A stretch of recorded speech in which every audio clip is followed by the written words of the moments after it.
नमस्कार मित्रांनो, तुम्हा सर्वांचं माझ्या YouTube चॅनलवर पुन्हा एकदा खूप खूप आणि मनापासून स्वागत आहे। आजच्या व्हिडिओमध्ये आपण बघूया कोणाला मिळणार 15 लाख। 8व्या वेतन आयोगाअंतर्गत सरकारी कर्मचाऱ्यांच्या पगारवाढीचे नवे गणित आले समोर।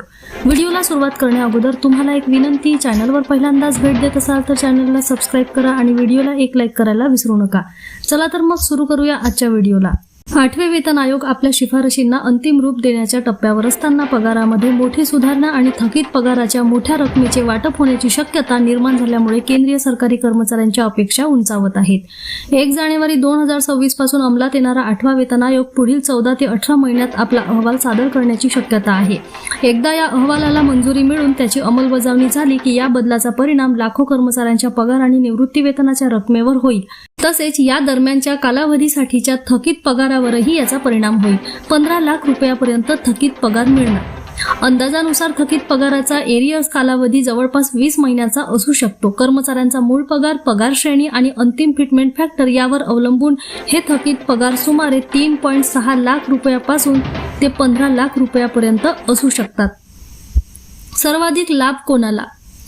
ज्यांचा मूळ पगार अधिक आहे, विशेषतः 50,000 रुपयापेक्षा जास्त, त्यांना यातून सर्वाधिक आर्थिक लाभ मिळण्याची अपेक्षा आहे। वेतन श्रेणीच्या खालच्या टप्प्यातील कर्मचाऱ्यांना ज्यांचा मूळ पगार 18,000 रुपये आहे त्यांना साधारणपणे 3.6 लाख ते 5.65 लाख रुपये मिळू शकतात, तर ज्यांचे उत्पन्न सुमारे 47,600 रुपये आहे त्यांच्या थकीत रकमा 15 लाख रुपयांच्या घरात पोहोचू शकतात।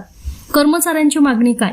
कर्मचारी संघटनांनी 3 ते 3.25 दरम्यानच्या फिटमेंट फॅक्टरची मागणी केली आहे। जर या प्रस्तावाला मंजुरी मिळाली तर किमान मूळ पगार 18,000 रुपयावरून वाढून जवळपास 54,000 रुपयापर्यंत पोहोचू शकेल, ज्यामुळे कर्मचाऱ्यांच्या हातात येणाऱ्या उत्पन्नात मोठी वाढ होईल। सर्वाधिक पगारवाढ ठरण्याची शक्यता।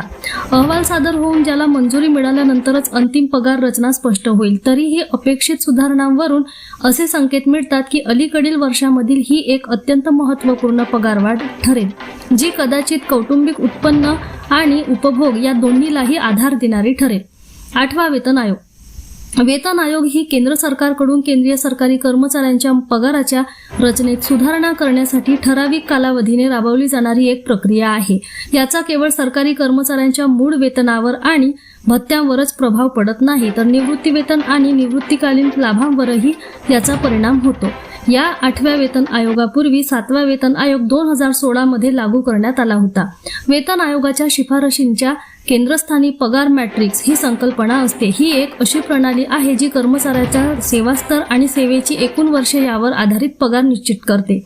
फिटमेंट फॅक्टर हे एक असे गुणक आहे ज्याद्वारे सध्याच्या पगाराला गुणून नवीन मूळ वेतन निश्चित केले जाते।